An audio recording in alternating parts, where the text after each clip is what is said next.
Maingat na pagplano ng pagpasok sa Jerusalem. Pagkatapos ay ang mga balak, ang pagtatalaga, ang paghahanda at pagdiriwang ng huling hapunan, ang pasyon na nagsisimula sa harden ng pag-aresto at natupad sa hardin ng walang laman na libingan. Ang linggong ito ng pagnanasa ay isang matagal na paanyaya sa pagkikipag-isa kay Kristo. Tila ang huling hapunan ni Jesus kasama ang kanyang mga alagad ay isang angkop na pagpipilian.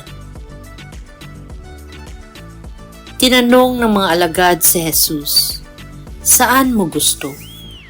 Upang ihanda namin ang iyong pagkain ng Paskwa."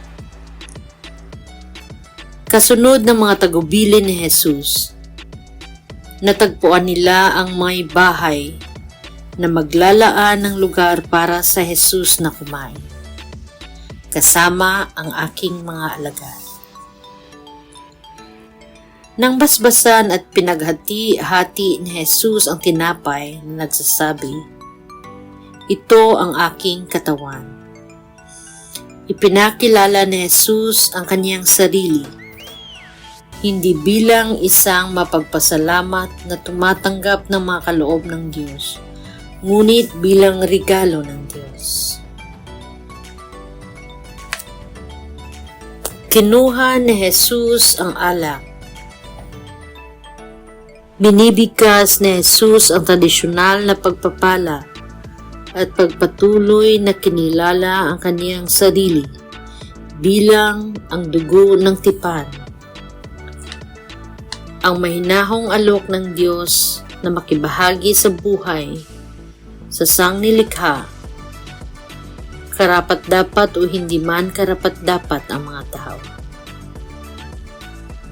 Binasbasan, inihati at binigyan sila ni Jesus ng tinapay. Inialay sa kanila ang kanyang sarili bilang kaloob ng buhay. Pagkatapos ng kunin ni Jesus ang kalis, binasbasan at ibinigay sa kanila, lahat sila ay uminom nito. Sa pamagitan ng pagkain at pag-inom ng tinapay at alak na ito kasama niya, tinanggap nila ang kaloob ng Diyos, kung ano siya at pumasok sa kaniyang sariling pagbibigay. Ito ang kaniyang Paskwa, ang kanilang buong pakikisama para sa Kanya. Gawin mo ito sa pag-alala sa akin, ay tumutukoy sa pagbibigay sa sarili ni Jesus.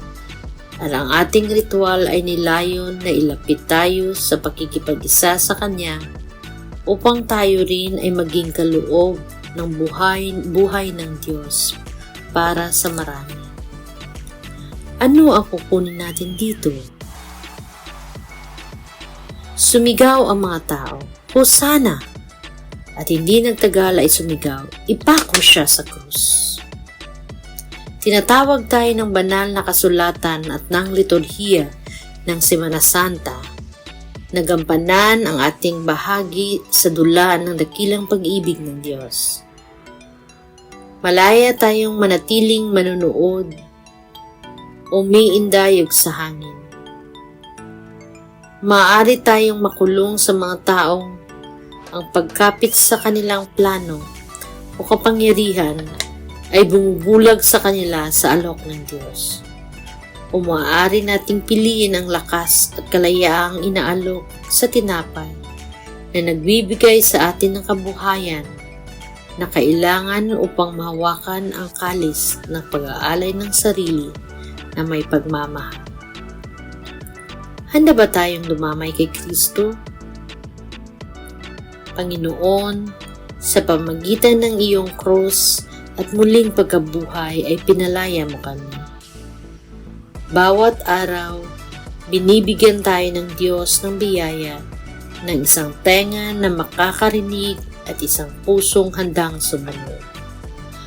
Buong puso tayong nabihag at walang pag-aalinlangan sa pagbibigay ng ating buhay sa Diyos at sa mensaheng ipinagkatiwala. Amen.